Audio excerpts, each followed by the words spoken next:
नमस्कार दोस्तों, आप देख रहे हैं टीवी 20 न्यूज पर अपने क्षेत्रों की ताजा तरीन खबरें। मैं हूं आपके साथ अशोक वर्मा। देखते रहिए टीवी 20 न्यूज, बने रहिए हमारे साथ। आजमगढ़ जनपद में पुलिस अधीक्षक के निर्देश पर अपराधियों पर नियंत्रण हेतु चलाए जा रहे अभियान के तहत मुठभेड़ के दौरान कोतवाली पुलिस को बड़ी सफलता हाथ लगी है। कोतवाली पुलिस ने 2 मोबाइल चोरों को गिरफ्तार किया है और उनके पास से चोरी के मोबाइल व तमंचे बरामद किया है। बता दें कि पुलिस अधीक्षक के निर्देश पर चलाए जा रहे अभियान अपराध नियंत्रण व अपराधियों की गिरफ्तारी के क्रम में अपर पुलिस अधीक्षक नगर पंकज कुमार पांडे तथा क्षेत्राधिकारी नगर डॉक्टर राजेश कुमार तिवारी के कुशल पर्यवेक्षण में तथा प्रभारी निरीक्षक कोतवाली कृष्ण कुमार गुप्त के नेतृत्व में थाना कोतवाली क्षेत्र में लगातार मोबाइल चोरी की सूचना प्राप्त हो रही थी कि निर्देशानुसार थाना कोतवाली पर अलग अलग टीम गठित कर क्षेत्र में हो रही चोरी में लिप्त अपराधियों की धरपकड़ करने हेतु लगातार भ्रमणशील रहकर संदिग्ध व्यक्तियों वाहनों की चेकिंग कर रही थी, जिसके क्रम में आज कोतवाली पुलिस को बड़ी सफलता हाथ लगी है। पुलिस ने 2 मोबाइल चोरों को गिरफ्तार किया है और उनके कब्जे से चोरी के मोबाइल व तमंचे बरामद किया है।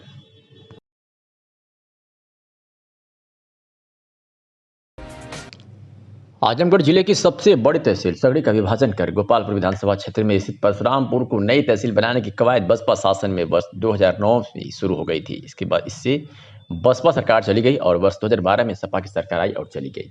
अब भाजपा सरकार के भी 4 साल पूरे होने जा रहे हैं। बसपा सपा सरकार में परशुरामपुर तहसील नहीं बन पाई और अब सपा विधायक विधानसभा में भाजपा सरकार से तहसील की मांग कर रहे हैं। जनता की मांग और जनप्रतिनिधियों के प्रस्ताव पर परशुरामपुर को नई तहसील बनाने का प्रस्ताव 2009 में तैयार कर शासन को भेजा गया था। इसमें तहसील सगड़ी के कुल 973 गांवों में 515 गांव सगड़ी और 458 गांव प्रस्तावित नई तहसील परशुरामपुर में शामिल करने का उल्लेख किया गया था। काफ़ी समय बीत जाने के बाद सपा सरकार में वर्ष 2013 शासन के नए सिरे से प्रस्ताव बनाकर भेजने का निर्देश दिया गया था। उस समय नई तहसील के सृजन में लेखपाल क्षेत्र के नाम मानक का निर्धारण आड़े आ रहा था, क्योंकि तहसील सगड़ी में कुल 190 लेखपाल क्षेत्र हैं, जबकि शासन का मानक है कि नव सृजित तहसील में न्यूनतम 100 या 120 लेखपाल क्षेत्र होने चाहिए। ऐसे में 10 लेखपाल क्षेत्र की कमी हो रही थी। इसे देखते हुए बुढ़नपुर तहसील के 10 लेखपाल क्षेत्रों को शामिल करने का मामला आगे नहीं बढ़ सका और तहसील की मांग ठंडे बस्ते में दब कर रह गई। परशुरामपुर तहसील की मांग को लेकर सपा सरकार में आंदोलनकारी मांग करते रहे। इसी बात को लेकर के गोपालपुर विधानसभा के विधायक नफीस अहमद ने आवाज उठाई है। क्या कुछ कहा, सुनवाते हैं। डालने के नाम पर बड़े बड़े डंपरों से गांव के क्षेत्रों से मिट्टी निकालने का काम हो रहा है। सारी दफाएं, सारे कानून को ताक पे रख के काम हो रहा है। आज उसके हालात ये हैं मानवर कि मेरे क्षेत्र विधानसभा गोपालपुर की तमाम वो महाराजगंज और बिलरियागंज ब्लॉक की सड़कें जो ग्रामीणों को जोड़ती हैं वो पूरी तरीके से ध्वस्त होकर खत्म हो चुकी हैं। मैं आपसे निवेदन करता हूं, सरकार से मैं निवेदन करता हूं कि उन सड़कों को बनाने का काम किया जाए। वहीं पर मैं आपसे कहना चाहता हूं कि अब तो पन्ने खत्म हो गए। मैं आपसे कहना चाहता हूं, मेरी विधानसभा में लगातार जब से मैं चुन के आया हूं, मैं बात करता हूं कि मेरी विधानसभा में एक तहसील बना दी जाए। वहां से रिपोर्ट आ चुकी है कि तहसील बनना चाहिए, क्योंकि गरीब किसान लोगों को 60 किलोमीटर दूर जाना पड़ता है इंसाफ के लिए। लेकिन अभी तक सारी रिपोर्ट आने के बाद भी यहां से कोई भी उस पे कार्रवाई नहीं हो सकी। मानवर मैं चाहता हूं कि मेरे विधानसभा क्षेत्र में तहसील का सृजन हो जाए। वहां पर पिछड़ा इलाका है, वहां पर गुर्बत है, वहां पे हमारी बहन बेटियों को दूर शिक्षा ग्रहण करने के लिए जाना पड़ता है। मेरी तमाम गुजारिश रहती है कि वहां पर एक गवर्नमेंट गर्ल्स कॉलेज बना दिया जाए। तो हमारे पास चिट्ठी आ जाती है कि वहां पर प्राइवेट कॉलेज हैं, जिससे आप बताओ गरीब की बेटी, बेसहारा किसान की बेटी प्राइवेट कॉलेज में कैसे पढ़ेगी। Last sir. तो वही उत्तर प्रदेश के पूर्व मुख्यमंत्री और समाजवादी पार्टी के राष्ट्रीय अध्यक्ष अखिलेश यादव ने बुधवार को लखनऊ में प्रेस कॉन्फ्रेंस कर बीजेपी सरकार पर जमकर निशाना साधा। इस दौरान उन्होंने दुनिया के सबसे बड़े क्रिकेट स्टेडियम मोटेरा का नाम प्रधानमंत्री नरेंद्र मोदी के नाम पर किए जाने पर चुटकी ली। कहा कि इसलिए हमने लखनऊ के स्टेडियम इकाना का नाम भगवान विष्णु के नाम पर रखा था, क्योंकि भगवान के आगे किसी नेता का नाम नहीं हो सकता है। हम तो यूपी सरकार से कहेंगे कि हट जाइए, 9 महीने में एक और स्टेडियम बना देंगे। अखिलेश यादव ने कहा कि यूपी सरकार का सबसे बड़ा अचीवमेंट है कि इनकी दोबारा सरकार नहीं आएगी। अब तो सीएम लाल टोपी वालों से डरने लगे हैं। दरअसल सीएम योगी ने बुधवार को सदन में कहा कि जनप्रतिनिधि सदन में लाल, हरी, पीली, नीली टोपी लगा कर आते हैं, कहीं लोग इसे ड्रामा पार्टी न मान लें। आजाद भारत में पहली बार स्टेडियम का नाम किसी कोई ऐसा शख्स है जो जीवित है उसका नाम बताया। बात यहाँ तक खत्म नहीं हुई है जो बात आप कह रहे हो। आज भारत में पहली बार हुआ होगा कि भगवान का नाम नीचे कर दिया हो और मनुष्य का, इंसान का नाम आगे कर दिया हो। क्या मनुष्य भगवान से ऊपर हो सकता है क्या?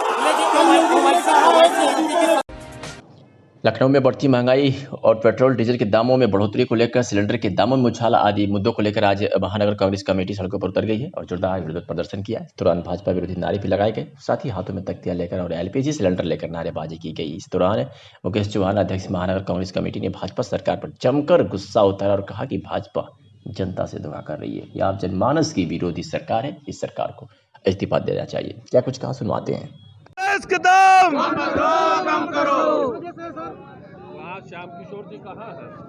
जिस तरह से केंद्र की सरकार लगातार आम जनमानस पे बोझ डाल रही पेट्रोल, डीजल और रसोई गैस के दाम को बढ़ाकर, मुझे तो लगता है हिंदुस्तान के इतिहास में पहली बार इतने अधिकतम मूल्य हो गए हैं। ये तानाशाही सरकार, ये जन विरोधी सरकार, ये किसी भी व्यक्ति की पीड़ा को समझ नहीं रही है। जिस तरह से भाजपा की केंद्र सरकार लगातार दाम बढ़ा रही है, आम आदमी की जेब पे डाका डाल रही है, गृहिणी की रसोई के बजट बिगाड़ दिया है, ऐसा लगता है इनको आम जनमानस से कोई वास्ता नहीं। हिंदुस्तान का एक एक व्यक्ति पीड़ित है और इनको बेदखल करेगा। इस बात आजमगढ़ जनपद में पुलिस अधीक्षक के निर्देश पर अपराधियों पर नियंत्रण हेतु चलाए जा रहे अभियान के तहत जनपद की विभिन्न थानों की पुलिस को बड़ी सफलता हाथ लगी है। थाना मुबारकपुर पुलिस ने टॉप 10 वांछित वारंटी को जहां गिरफ्तार करने में सफलता हासिल की है, तो वही थाना जहानागंज की पुलिस ने भी घर में घुसकर मारपीट करने वाले 2 नफर अभियुक्तों को गिरफ्तार किया है। बात करें अगर महाराजगंज पुलिस की, तो थाना महाराजगंज की पुलिस ने भी 10-10 लीटर अवैध कच्ची शराब के साथ 2 अभियुक्तों को गिरफ्तार कर अपने नाम बड़ी कामयाबी हासिल की है। तो वही थाना जैनपुर की पुलिस ने भी अपहरण कर दुष्कर्म करने वाले एक अभियुक्त को गिरफ्तार किया है। तो ही थाना मुबारकपुर की पुलिस ने भी दुष्कर्म के वांछित अभियुक्त को गिरफ्तार किया है। साथ ही बता दें आपको कि जनपद आजमगढ़ के समस्त थाना द्वारा शांति व्यवस्था हेतु कुल 24 व्यक्तियों के विरुद्ध 151 सीआरपीसी की कार्रवाई की गई है।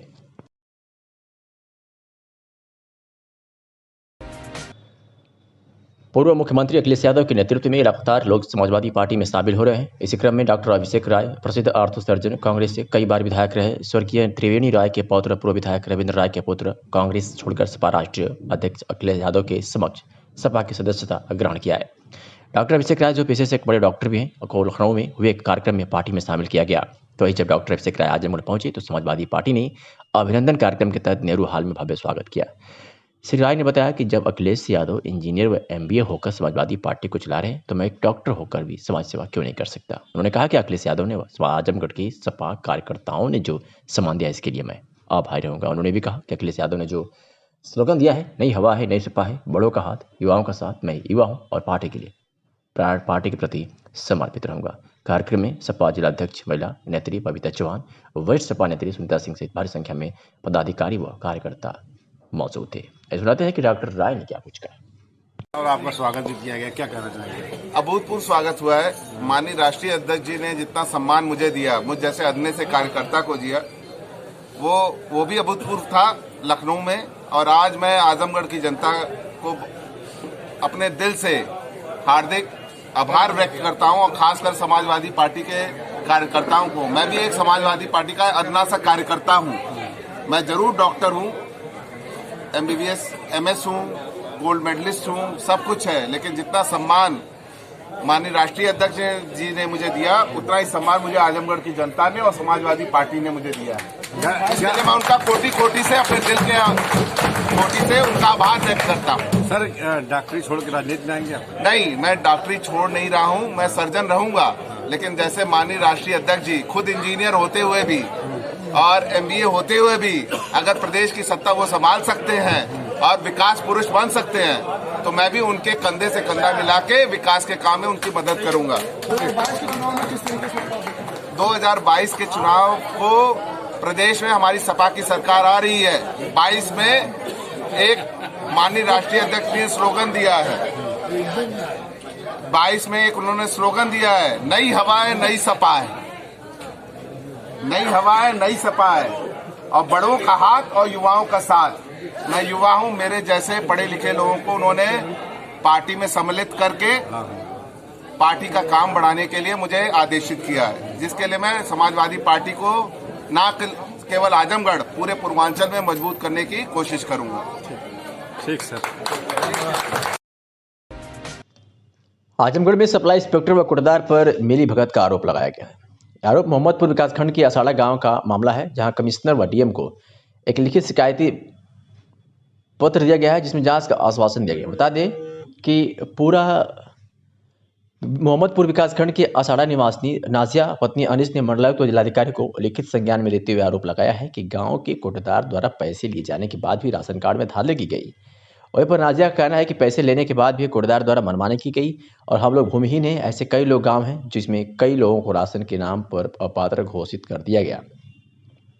आखिरकार पात्र राशन विहीन बने हुए हैं। ग्रामीणों ने सरकार राशन कार्ड के हकदार रह रहे लोगों को लेकर राष्ट्रीय मुस्लिम मंच के काशी क्षेत्रीय प्रभारी हिसामुद्दीन के नेतृत्व में कमिश्नर व डीएम को लिखित शिकायत दी गई। वहीं पर कुछ महिलाओं का कहना है कि बार बार ऐसे ही नाम करता रहा, लेकिन ज्यादातर अपात्र लोगों को ही राशन मिलता है। इस संबंध में संबंधित विभाग को मंडलायुक्त एवं जिलाधिकारी के संज्ञान में शिकायती पत्र दिया गया है। इन लोग के पास जो है जमीन भी नहीं है और जा रहे हैं कोटेदार के पास तो पैसा मांग रहे हैं और राशन कार्ड के लिए ऑनलाइन के बहाने में पैसा मांग रहे हैं। सप्लाई इंस्पेक्टर किए दौड़ रहे हैं, जबकि नेपाल कानगो सेक्रेटरी के आख्या से परेशान है कि ये जो है गरीब हैं, इनको बनाया जाए और सप्लाई इंस्पेक्टर इनको दौड़ा रहा है। मेरा रुझान की जो है बार बार भगा रहा है। साल भर से राशन कार्ड मेरा कट गया था, बन नहीं रहा है। वो जो पैसा दिया हूँ 250 रुपया कोटेदार को, लेकिन बना नहीं रहे हैं। पूजा कोटेदार है, गांव को असाढ़ा। कमिश्नर साहब की गई थी, मतलब बोले कि आपका राशन कार्ड कट गया है, तो मतलब कि बुलाते मतलब राशन कार्ड आपका जारी किया जाए। बीपीएल कार्ड में, मतलब मेरा बीपीएल कार्ड में राशन कार्ड था। कौन का था? और पूजा कोटेदार, दूसरा भी कोई? अतीकुर रहमान। अम्बेडकर नगर पहुंची बीजेपी की सहयोगी पार्टी निषाद राज की राष्ट्रीय अध्यक्ष संजय निषाद ने बीजेपी पर वादाखिलाफी का आरोप लगाया है। उन्होंने कहा है कि मोदी, योगी और जेपी नड्डा ने कहा था कि निषाद राज की 80 फीट की मूर्ति लगवाई जाएगी, लेकिन अभी तक नहीं लगवाई गई। इन्होंने बीजेपी पर लगाया वादा खिलाफ का आरोप लगाते हुए नाराजगी जताई।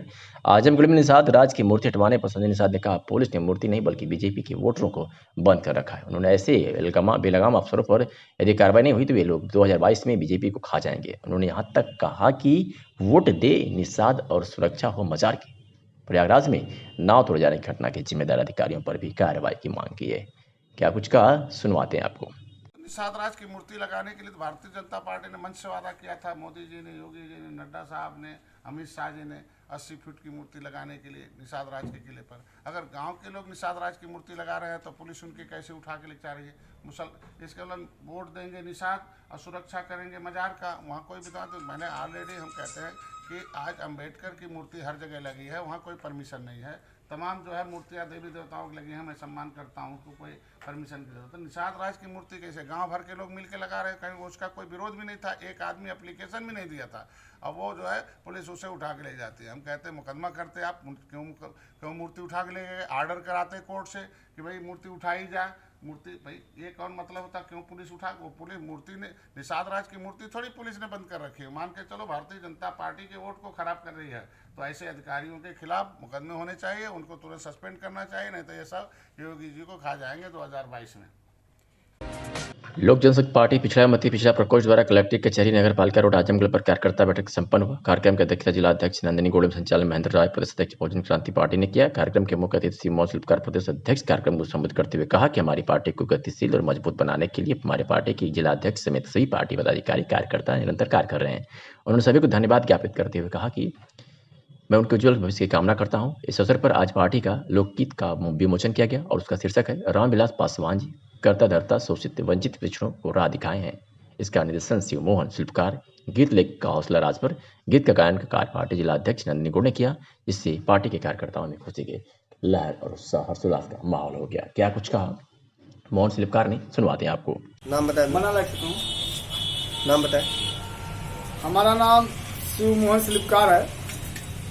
क्या हुआ है, क्या पार्टी कार्यालय में? आज लोक जनशक्ति पार्टी के कार्यकर्ता बैठक में पार्टी के संगठन को गतिशील और मजबूत बनाने के लिए, निरंतर प्रगति की तरफ ले जाने के लिए स्वच्छता अभियान जो हमारा 24 जनवरी से चल रहा है, आज पुनः आजमगढ़ में हमारे बीच में श्रवण विश्वकर्मा, रितेश सिंह जी, संदीप यादव, राजा राम पासवान, राम पलट विश्वकर्मा जी, समस्त आदि लोगों ने पार्टी के प्रति अपनी आस्था व्यक्त किया है। लोक जनशक्ति पार्टी के नेता स्वर्गीय रामविलास पासवान को अपना रहनुमा मानने वाले लोग भाई चिराग पासवान को अपना आदर्श मानते हैं।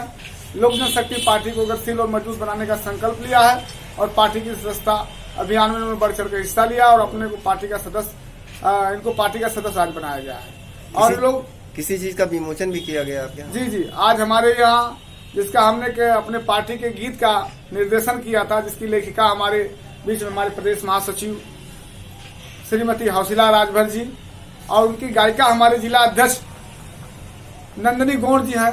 उस गीत को बहुत ही कायदे से गाया है, जो पार्टी के कार्यकर्ताओं को आत्मबल, पार्टी को जागृत करेगा। इसका प्रचार प्रसार किया जाएगा गीत के माध्यम से, ताकि हमारा पार्टी संगठित हो। आने वाला मिशन 2022 हमारा है। त्रिस्तरीय चुनाव में हम लोग आम जनमानस में अपने समर्थकों के बीच के जिताने का प्रयत्न करेंगे, पार्टी को मजबूत करेंगे और आगे जो है बीच में पदाधिकारियों का भी हम चयन करेंगे, संगठन को और गतिशील बनाएंगे। इसी के साथ मैं अपने वाणी को विराम देता हूँ। जय भीम, जय भारत, जय लोक जनशक्ति पार्टी, जय रामविलास पासवान। आजमगढ़ की निजामाबाद तहसील के मधेसिया गांव में श्रीमद् भागवत कथा महापुराण गान यज्ञ का आयोजन प्रमोद चौहान द्वारा रखा गया, जिसका शुभारंभ 25 फरवरी को कलश यात्रा के साथ शुरू हुआ, जिसमें भारी संख्या में ग्रामीण शामिल हुए। कार्यक्रम के मुख्य अतिथि श्री 108 श्री गोपाल दास महाराज व श्री राधा रानी के कर कमलों द्वारा संपन्न हुआ। कथा का शुभारंभ शाम 6 बजे से 10 बजे तक चलेगा और कार्यक्रम का समापन 5 मार्च शुक्रवार को होगा। वही हवन का कार्यक्रम 6 मार्च शनिवार को सुबह 10 बजे से प्रारंभ होगा और भंडारे का कार्यक्रम 6 मार्च को ही दिन शनिवार को 5 बजे से शुरू हो जाएगा। इस कार्यक्रम के संयोजक चौहान महासभा के जिलाध्यक्ष अनिल चौहान व रमेश चौहान, लालजीत चौहान, अखिलेश चौहान, आशुतोष चौहान, संग्राम चौहान सहित भारी संख्या में संभ्रांत जन व ग्रामीण शामिल हैं।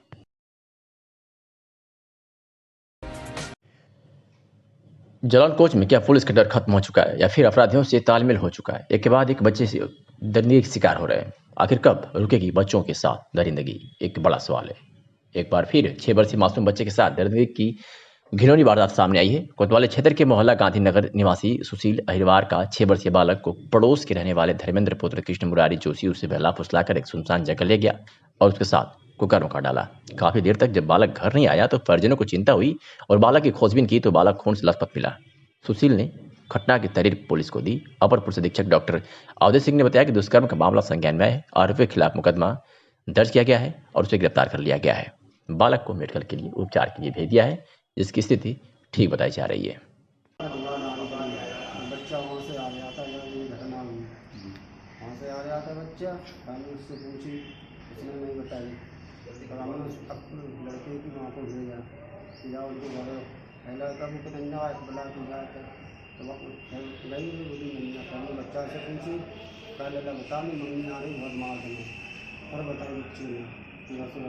क्या बजे की घटना रही है? क्या बजे जानकारी हुई आपको? वही 6:30 के लगे, शाम के 6:30 बजे। अच्छा, तो किसने ये गंदा काम किया? कौन था ये वो? धर्मेंद्र। कितनी उम्र होगी इसकी? 18 के आसपास। क्या पुलिस ने उसको गिरफ्तार किया कि अभी भी फरार है? गिरफ्तार कर दिया। क्या कार्रवाई चाहते हैं ऐसे दिनों में? कार्रवाई यही है कि उसको सजा होनी चाहिए। और क्या, ये आपके घर से कितनी दूर रहते हैं? पास में ही? हाँ, जैसे मोहल्ले ही में रहते हैं? अच्छा, आप लोगों ने खोजबीन की बच्चे की? हाँ, शाम को की थी। अच्छा, कहाँ मिला ये बच्चा? फिर उसी के घर से आ रहा था, उससे पूछी थी। पहले भी इस तरीके के कभी मामला बताया बच्चे ने कि पहले भी इस तरीके की घटना को किया? उसने कुछ नहीं बताया कि ये घटना ये पहली बार बताई। सर, एक कुकर्मी की घटना सामने आई है, क्या है पूरी घटना और पुलिस क्या कार्रवाई कर रही है? थाना कोच के कोच कस्बे में कल सायंकाल एक 6 वर्षीय बच्चे के साथ दुष्कर्म की बात प्रकाश में आई थी। उसके मेडिकल परीक्षण कराया गया और वादी की तहरीर के आधार पर सुसंगत धाराओं में अभियोग पंजीकृत कर लिया गया है। साक्ष्य के आधार पर अभियुक्त की गिरफ्तारी भी कर ली गई है। अन्य विवेचनात्मक कार्रवाई प्रचलित है। सर बच्चे की क्या उम्र है? 6 वर्ष उम्र है बच्चे की। सर अभी स्थिति क्या है बच्चे की? एकदम बिल्कुल ठीक है। महाविद्यालय में दुर्व्यवस्थाओं को लेकर प्रबंधन के विरुद्ध बगावत पर उतरे शिक्षक और छात्र। न सूत्री मांग को लेकर शिक्षकों एवं छात्र छात्राओं ने विद्यालय परिसर में दिया धरना। मांगे पूरी न होने पर अनवरत धरने पर बैठे रहने की चेतावनी दी। आजमगढ़ जनपद के चंदेश्वर स्थित श्री दुर्गा जी पीजी कॉलेज में दुर्व्यवस्थाओं को लेकर आज शिक्षक संघ के अध्यक्ष डॉक्टर प्रवीण सिंह के नेतृत्व में शिक्षकों, छात्र और छात्राओं ने महाविद्यालय प्रबंधन के विरुद्ध बगावती रूप अख्तियार करते हुए कॉलेज परिसर में ही धरने पर बैठकर विरोध प्रदर्शन करने लगे। डॉक्टर प्रवीण सिंह ने बताया कि कॉलेज में छात्र छात्राओं को पीने के लिए स्वच्छ पानी नहीं है, पुस्तकालय में पर्याप्त पुस्तक नहीं है, कॉलेज के विद्यार्थियों को क्लासरूम में बैठने की पर्याप्त व्यवस्था नहीं है। इसके साथ ही पीएचडी की पढ़ाई कर रही छात्राओं को क्लासरूम में खड़े होकर पढ़ाई करनी पड़ती है। इन सभी समस्याओं को जब उन्होंने कॉलेज के प्राचार्य से सही कराने को कहा तो असमर्थता जताते हुए उस पर कोई ध्यान नहीं दिया गया, जिससे आज सभी शिक्षक, छात्र एवं छात्राओं ने नाराजगी व्यक्त करते हुए महाविद्यालय प्रबंधन के खिलाफ नारेबाजी करते हुए शांतिपूर्ण ढंग से विरोध प्रदर्शन किया और धरने पर बैठ गए। इसके साथ ही उन्होंने अध्यापकों के अकारण रोके गए वेतन के भुगतान करने की मांग की। उन्होंने कहा कि यदि कॉलेज प्रबंधन द्वारा उक्त मांगों पर विचार नहीं किया गया तो यह धरना अनवरत जारी रहेगा। इस दौरान कॉलेज के सभी छात्र एवं छात्राएं भी डटी रही। क्या कुछ कहा डॉक्टर प्रवीण सिंह, अध्यक्ष शिक्षक संघ ने, सुनवाते हैं आपको। अपना परिचय दे और क्या मामला है? मैं डॉक्टर प्रवेश कुमार सिंह इस महाविद्यालय में प्रोफेसर हूं तथा शिक्षक संघ का अध्यक्ष। क्या मामला? मेरी मांग यह है कि मैं प्राचार्य जी से 7/1/2021 से कम 20 बार प्रार्थना पत्र दिया कि छात्राएं हमसे उलाहना दे रही हैं कि न तो महाविद्यालय में पुस्तक है, न तो प्रैक्टिकल के सामान है, न तो बैठने के सुसाधन है, न तो जो फंडामेंटल उनका राइट है कि स्वच्छ पानी। और उसके बाद मैं अपनी भी मांग रखा कि शिक्षकों को जो लड़के लड़कियां हम लोगों के अंडर में पीएचडी कर रहे हैं, उनको जब हम पढ़ाने जाते हैं तो वो बेचारी इतना लड़कियां खड़ी रहती हैं, खड़ी होकर के हम लोगों का नोट्स करती हैं। तो मैंने जब कहा कि इसके लिए आप पूरी व्यवस्था कीजिए तो वो कह रहे हैं जैसे चलत बाऊ वैसे चले। तो हमने कहा प्राचार्य जी जो चल रहा था वो चलने नहीं दूंगा, क्योंकि अध्यक्ष मैं हूँ। प्रेम से दे देंगे तो ठीक है, नहीं तो दरेरा दे के ले लूँगा। तो प्राचार्य जी ने कहा बाबू हम समझ ना पाए दरेरा का हो। तो कुल मिला के ये प्राचार्य से मैंने कोई ऐसी मांग नहीं की है कि जो अवैधानिक हो। मैंने पहली मांग की कि शिक्षकों को कुर्सी दी जाए, जिससे और जो छात्र छात्राएं हम लोगों के अंडर में पीएचडी कर रही हैं वो अभी इनडायरेक्टली शिक्षक हो जाते हैं, वो भी पढ़ाते हैं इन बच्चों को, उनका भी सम्मान होना चाहिए। तो कह रहे हैं कि वो लोग खड़े लिखते हैं तो आपको क्या दिक्कत। दूसरी बात मैंने कुर्सी मांगा। दूसरी चीज़ मैंने मांगा कि हमारे 2 शिक्षकों की सैलरी क्यों रोकी गई। डॉक्टर राजीव त्रिपाठी को राज्यपाल पुरस्कार मिला, उनकी सैलरी 9 दिन की क्यों रोक दी गई। और ये बताइए कि मैं बीए सेकंड ईयर के लड़कों को कैसे पढ़ाऊं, कमरे में जगह नहीं है। तो कह रहे हैं इतना लड़कियों के पढ़ौले की जरूरत का, 2-4 दिन क्लासवा मत पढ़ावल करा तो लड़कवा कम है। यह प्राचार्य की देन है। तीसरी मैंने मांग किया कि छात्र छात्राओं के जो कॉमन रूम है उसकी आम दिन रोज सफाई नहीं होती है। छात्राएं नाक बंद करके बाथरूम की तरफ जाती हैं, उसकी व्यवस्था की जाए। तो कहते हैं वो उनकी समस्या है, आप अपनी समस्या बताइए। हमने कहा जो उनकी समस्या है वही तो मेरी समस्या है। कुल कितनी मांगे हैं आप लोग? मेरी कुल 9 मांगे हैं और 9 मांगे बहुत ही आसान मांगे हैं। और मैं एक चीज़ आपसे साफ कहूँ, इस जितना जो कुकृत्य है 2008 से इस महाविद्यालय में प्रशासन एडीएम है और डीएम है, इस जितना यहाँ घटना घट रही उसमें एडीएम साहब पूरी तरह शामिल। प्राचार्य जी और एडीएम साहब दोनों लोगों जिम्मेदार हैं, मिल बांट के खाते हैं। कब तक धरना चलेगा? एक धरना तो अनवरत चलेगा, जब तक ये मांगे पूरी नहीं होगी तब तक हम उनके नाक में दम कर देंगे। वो जानते क्या है, वो समझते क्या है, जब इतने नौनिहाल मेरे साथ हैं, पूरा हुजूम मेरे साथ है, जमाना मेरे साथ है, तो ऐसे प्रिंसिपल को तो हम पिद्दी बना देंगे, वो जाएगा कहाँ। मेरा मूल उद्देश्य यही है कि वो मांग पूरी करें, हम शिक्षण कार्य शुरू करें। हम अपने छात्रों का, छात्राओं का अहित नहीं चाहते। इनके लिए, इनके लड़ाई के लिए हम किसी